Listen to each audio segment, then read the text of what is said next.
Hi, this is Patty and I'm out with Judy. Good afternoon, Judy. Hey Patty, we have some tips on dividing your perennials. It's a great time to do it in the fall. You do want to wait until there's a little bit of frost so that the plant does die back a little bit and it's getting ready to go to sleep for the winter.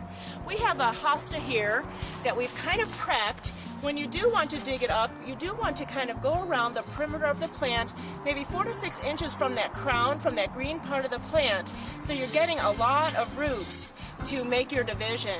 So I went all the way around this plant and kind of dug it up, and so I'm going to pull it up on this plastic so you can exactly see. I've also kind of done a little bit of cutting here so that we could see what to do. I've used this great saw to kind of saw through. I've gone down the middle of this plant, and so when I divide it, I have 2 really nice pieces that will be viable for next year.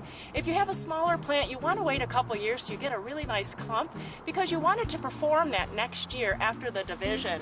So all I have to do is put maybe this part back into that hole because I really love where it is, and then this other one I can put to another part of the garden or pot it up and give it to a friend. It's a great way to share your plants.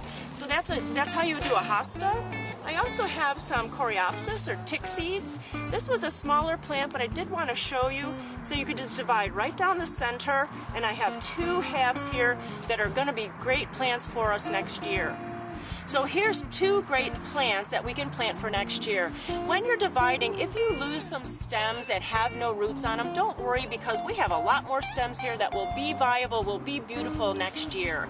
I have another coreopsis here. It's a little bit different species, and I just want to show you when you kind of part this foliage, you can see there's a clear area to cut right between these 2 clumps, and you're going to have 2 plants again for next year. Dividing perennials just takes a little bit of practice. Just go for it. It might look a little bit different from what you see on the internet or in a book. It just takes some practice, but it does get easier for you. If you have any other questions, go to any of our ALs and ask a purple person, and we can really walk you through the steps and answer any questions that you have. Thanks, Judy.